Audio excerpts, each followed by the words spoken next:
उत्तराखंड के छोटे से जिले रुद्रप्रयाग का छोटा सा गांव। वो गांव कोई साधारण गांव नहीं था। वो प्रकृति की गोद में बसा एक सुंदर सपना था। चारों ओर ऊंचे ऊंचे पहाड़, जिनकी चोटियों पर सुबह सबसे पहले सूरज मुस्कुराता था। घाटियों से बहती ठंडी हवा हर सांस के साथ मन को शुद्ध कर देती थी।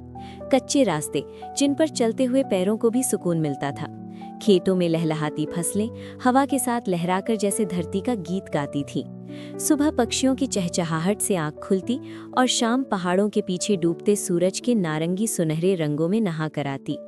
घरों के आंगन में खिलखिलाते बच्चे, दरवाजों पर बैठी बुजुर्गों की कहानियां और हर चेहरे पर अपनापन, यही उस गांव की असली खूबसूरती थी।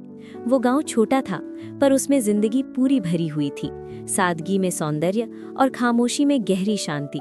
और उसी गांव के एक छोटे से घर में अमित रहता था, जो पढ़ा लिखा, शांत स्वभाव का, कम बोलने वाला और ज्यादा सहने वाला युवक था, जिसने बीए किया, फिर एमए किया, लेकिन नौकरी जैसे उसकी किस्मत से रूठ गई थी। हर सुबह जब वो अखबार खोलता तो माँ उसकी तरफ देखती रहती, बिना कुछ बोले, और पिता खेत से लौटकर बस इतना पूछते, आज कोई फॉर्म भरा? और अमित हर बार मुस्कुला देता, लेकिन उस मुस्कान के पीछे एक डर छिपा होता कि कहीं ये मुस्कान ही उसकी पहचान न बन जाए। चमोली उसी जिले से सटा दूसरा जिला। उसी जिले में सृष्टि रहती थी, जो मेहनत, अनुशासन और हिम्मत के दम पर पुलिस विभाग में सब इंस्पेक्टर बनी थी, जिसकी वर्दी में अलग ही रुतबा था और जिसकी आवाज में आदेश छलकता था, और जिसका परिवार समाज में इज्जतदार माना जाता था।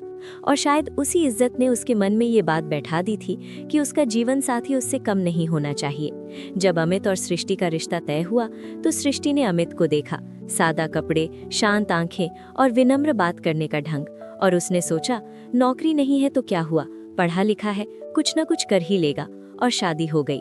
शुरुआत के दिन ऐसे थे जैसे दो साधारण लोग मिलकर एक सादा सी खुशहाल जिंदगी बना रहे हो, जहां अमित सुबह सृष्टि के लिए चाय बनाता था और रात को उसके इंतजार में दरवाजा खोलकर बैठा रहता था। और कई बार जब सृष्टि थकी हुई लौटती तो अमित बिना कुछ पूछे उसके पैर दबा देता, और सृष्टि चुपचाप उसकी गोद में सिर रखकर कुछ पल आंखें बंद कर लेती थी। उन पलों में कोई पद नहीं था, कोई वर्दी नहीं थी, सिर्फ दो इंसान थे जो एक दूसरे का सहारा थे। लेकिन फिर धीरे धीरे बाहर की आवाजें अंदर आने लगी, रिश्तेदारों की बातें, समाज के ताने, सहेलियों के सवाल, और हर सवाल सृष्टि के मन में एक कांटा बनकर चुभने लगा। अमित लगातार कोशिश करता रहा, कभी फॉर्म भरते हुए रात भर जागता, कभी इंटरव्यू से लौटते हुए बस में खिड़की से बाहर देखता रहता, कई बार रिजेक्शन लेटर हाथ में लेकर घंटों चुप बैठा रहता, और माँ आकर बस सिर पर हाथ रख देती, बिना कुछ कहे, क्योंकि माँ समझ जाती थी कि कुछ सवाल शब्दों से नहीं पूछे जाते। एक दिन अमित ने सोचा कि आज सृष्टि को सरप्राइज दूंगा, और थाने पहुंचा तो अंदर की हंसी, ताने और सृष्टि की ठंडी आवाज ने उसके भीतर कुछ तोड़ दिया। और जब सृष्टि ने कहा, घर संभालते हैं, जॉब की तैयारी कर रहे हैं, और सब हंस पड़े, तो अमित को ऐसा लगा जैसे वो वर्दी नहीं, शब्दों से पीटा जा रहा हो। और जब सृष्टि ने कहा, आप जाइए, घर पर बात करेंगे, तो वो बाहर निकला, लेकिन उसके पैरों में जैसे जान नहीं थी। घर लौटते वक्त रास्ते भर उसे वही शब्द सुनाई देते रहे, घर संभालते हैं। और उस रात पहली बार उसने खुद को आईने में देखा और खुद से पूछा, क्या मैं सच में किसी लायक नहीं हूँ? उसके बाद सृष्टि बदलने लगी। जहाँ पहले चिंता थी, वहाँ अब ताने थे। जहाँ पहले इंतजार था, वहाँ अब शिकायतें थी।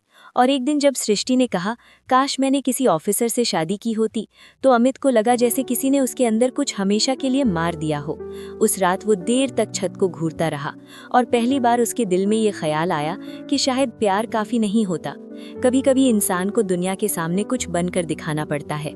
झगड़े बढ़ते गए, चुप्पियां लंबी होती गईं, और फिर तलाक का फैसला आया। कोर्ट के बाहर अमित देर तक खड़ा रहा, भीड़ को देखता रहा, और उसे लगा जैसे दुनिया चल रही है और उसकी जिंदगी रुक गई है। तलाक के बाद वो लखनऊ चला गया, जहां सस्ते लॉज, गंदी झुग्गी, भूख, फुटपाथ और उधार की चाय उसकी नई दुनिया बन गए।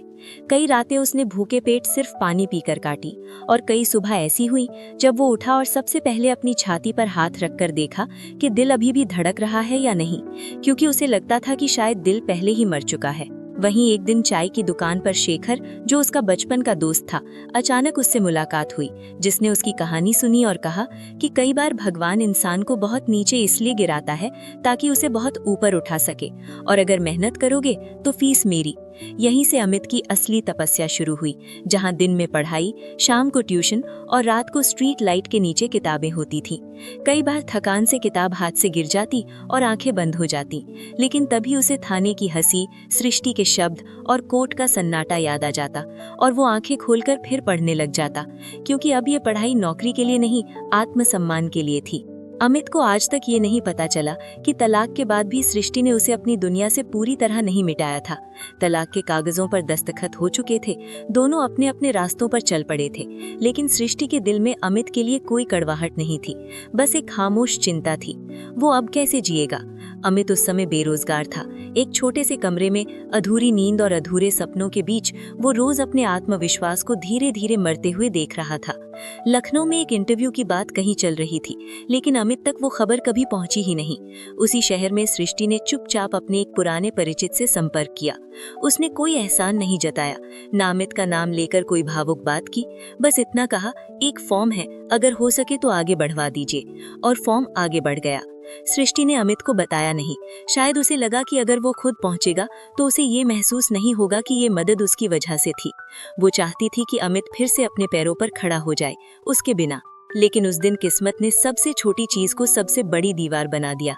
इंटरव्यू वाले दिन अमित के पास लखनऊ जाने का किराया तक नहीं था। जेब में पड़े कुछ सिक्के उसे मुंह चिढ़ा रहे थे। किसी से मांगने की हिम्मत नहीं थी और सृष्टि को फोन करने का हक वो पहले ही खो चुका था। शाम तक उसने एक फैसला कर लिया, लखनऊ छोड़ दिया। शहर नहीं, अपनी आखिरी उम्मीद छोड़ दी। कई हफ्तों बाद जब ये बात सृष्टि तक पहुंची तो वो देर तक खामोश बैठी रही, जैसे किसी ने उसके भीतर की जमीन खिसका दी हो। उस रात सृष्टि पहली बार अकेले में रोई। न कोई उसे देखने वाला था, न दिलासा देने वाला।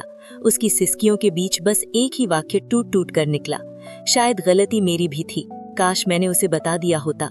लेकिन तब तक बहुत देर हो चुकी थी। अमित बहुत दूर जा चुका था और कुछ मौके कभी लौट कर नहीं आते। 2 बार वो टूटा, 2 बार असफल हुआ, 2 बार खुद से सवाल किया कि शायद सृष्टि सही थी, लेकिन हर बार वो उठा क्योंकि उसे ये मंजूर नहीं था कि उसकी कहानी बस यहीं खत्म हो जाए। तीसरे प्रयास में जब स्क्रीन पर सिलेक्टेड लिखा आया तो वो देर तक स्क्रीन को देखता रहा, जैसे डर रहा हो कि कहीं ये सपना न टूट जाए। और फिर वो रो पड़ा, ऐसे जैसे सालों से रुका हुआ दर्द रास्ता पा गया हो। सालों की ट्रेनिंग, मेहनत और ईमानदारी के बाद वो एसपी अमित सिंह बना और किस्मत ने उसे फिर उसी जिले रुद्रप्रयाग में भेज दिया जहां कभी उसका आत्मसम्मान कुचला गया था। मीटिंग में जब इंस्पेक्टर सृष्टि सामने आई और अमित ने शांत आवाज में कहा, इंस्पेक्टर बैठ जाइए, तो वो पल ऐसा था जैसे समय खुद थम गया हो और सृष्टि को पहली बार समझ आया कि कुछ जवाब शब्दों से नहीं, मुकाम से दिए जाते हैं। समय बीता और एक रात सृष्टि रोते हुए माफी मांगने आई तो अमित ने कहा कि उसने उसे उसी दिन माफ कर दिया था जिस दिन उसने खुद से नफरत करना छोड़ दिया था। और आज वो बदला नहीं चाहता, क्योंकि बदला दिल को भारी करता है और माफी इंसान को हल्का कर देती है। कुछ महीनों बाद सृष्टि का ट्रांसफर हो गया और जाते वक्त दोनों ने दूर से सलाम किया, बिना कोई शब्द कहे, क्योंकि कुछ रिश्ते शब्दों से नहीं, गरिमा से खत्म होते हैं। और अमित अपनी बालकनी में खड़ा पूरे शहर को देखते हुए मुस्कुराया, क्योंकि कभी वो दारोगा पत्नी का बेरोजगार पति था और आज वही आदमी एसपी अमित सिंह था। और उसने समझ लिया था कि कभी कभी सबसे बड़ी जीत किसी और को हराना नहीं, बल्कि खुद को साबित करना होती है। समय बीतता गया और रुद्रप्रयाग में एसपी अमित सिंह की पहचान एक सख्त लेकिन न्यायपसंद अफसर की बन चुकी थी। लोग उसकी वर्दी से डरते नहीं थे, बल्कि भरोसा करते थे, क्योंकि उसने कभी अपनी कुर्सी को इंसान से ऊपर नहीं रखा था और शायद इसी वजह से उसे रातों को नींद चैन की आती थी। सृष्टि का ट्रांसफर हो चुका था और उसकी परछाई भी अब उस शहर से दूर जा चुकी थी, लेकिन कुछ कहानियां जाने के बाद भी पीछा नहीं छोड़ती। एक शाम अमित अपने ऑफिस में अकेला बैठा पुरानी फाइलें देख रहा था। तभी एक पुरानी सी फाइल उसके हाथ लगी जिस पर धूल जमी थी और नाम लिखा था, किसान ऋण आत्महत्या प्रकरण, रुद्रप्रयाग ग्रामीण। अमित ने फाइल यूं ही पलटी, लेकिन जैसे जैसे वो पन्ने पढ़ता गया उसके चेहरे का रंग बदलने लगा, क्योंकि उस केस में जिस किसान का नाम लिखा था वो कोई और नहीं बल्कि उसका अपना पिता था। अमित की सांसें तेज हो गईं और दिमाग सुन्न पड़ गया, क्योंकि उसे याद आया कि कई साल पहले उसके पिता ने अचानक खेती छोड़ दी थी और कुछ समय तक चुपचाप रहने लगे थे। तब किसी ने घर में उस दर्द की वजह नहीं पूछी थी। फाइल के आखिरी पन्ने पर एक बयान संलग्न था और उस बयान के नीचे जिस अफसर के हस्ताक्षर थे वो नाम अमित को अंदर तक हिला गया, क्योंकि वो नाम था इंस्पेक्टर सृष्टि। अमित कुर्सी से उठ खड़ा हुआ और फाइल हाथ में लिए देर तक खड़ा रहा। उसे समझ नहीं आ रहा था कि वो गुस्सा करे, हैरान हो या चुप रहे, क्योंकि उस बयान में साफ लिखा था कि एक महिला अफसर ने बैंक और स्थानीय साहूकार के दबाव के खिलाफ जाकर किसान को आत्महत्या से बचाया था और उसी अफसर की सख्त रिपोर्ट के कारण मामला दबा दिया गया था ताकि किसान और उसके परिवार की इज्जत बची रहे। अमित को उस रात नींद नहीं आई और पहली बार उसकी आंखों में सृष्टि की वो छवि उभरी जिसे उसने कभी ठीक से देखा ही नहीं था। उसे समझ आने लगा कि जिस दौर में वो खुद टूट रहा था, उसी दौर में सृष्टि चुपचाप उसकी जिंदगी के सबसे नाजुक मोड़ पर ढाल बनकर खड़ी थी, लेकिन कभी कुछ कहा नहीं। अगली सुबह अमित अपने गांव गया और माँ से पूछा तो माँ की आंखें भर आईं और उसने बताया कि एक महिला अफसर आई थी जिसने कहा था कि ये बात बाहर गई तो समाज तुम्हारे बेटे को हमेशा के लिए कमजोर समझेगा, और उसी ने बैंक वालों को पीछे हटने पर मजबूर किया था। माँ ने रोते हुए कहा था, बेटा उस दिन अगर वो लड़की ना आती तो शायद तुम्हारे बाबूजी ये दर्द सह ना पाते। अमित की आंखों से आंसू बह निकले और पहली बार उसे एहसास हुआ कि कहानी जितनी उसे दिखी थी उतनी कभी थी ही नहीं। उसी दिन उसने सृष्टि को फोन किया, जो कई सालों में पहली बार हुआ, और फोन उठते ही कुछ पल दोनों चुप रहे। फिर अमित ने बस इतना कहा, सृष्टि मैं जान गया हूँ। और उधर से सृष्टि की आवाज टूट गई, क्योंकि वो समझ गई थी कि कौन सा सच सामने आ गया है। सृष्टि ने कहा, मैंने कभी तुम्हें कमजोर नहीं समझा अमित, मैं बस समाज से डर गई थी, और मैंने जो किया वो इंसानियत थी, एहसान नहीं। अमित ने गहरी सांस ली और कहा, शायद हम दोनों ही अपने अपने डर से हार गए थे और उसी हार ने हमें आज यहाँ खड़ा किया है। फोन कट गया और अमित देर तक खाली आसमान को देखता रहा। कुछ हफ्तों बाद एक सरकारी कार्यक्रम में अमित को उत्कृष्ट सेवा के लिए सम्मान दिया गया और मंच से उतरते वक्त उसने अचानक माइक लिया और कहा, ये सम्मान उस महिला अफसर को भी जाता है जिसने बिना नाम लिए इंसाफ किया और जिनके फैसले ने एक किसान का घर बचा लिया। भीड़ में खड़ी सृष्टि की आंखें भर आईं और उसने सिर झुका लिया, क्योंकि पहली बार किसी ने उसके उस काम को देखा था जो उसने बिना किसी उम्मीद के किया था। उस शाम अमित अकेला अपनी बालकनी में खड़ा था और हवा में वर्दी की सलवटें हिल रही थी और उसके चेहरे पर अब कोई अधूरापन नहीं था, क्योंकि उसने समझ लिया था कि जिंदगी में हर रिश्ता साथ चलने के लिए नहीं बनता, लेकिन कुछ रिश्ते टूटकर भी इंसान को पूरा कर जाते हैं।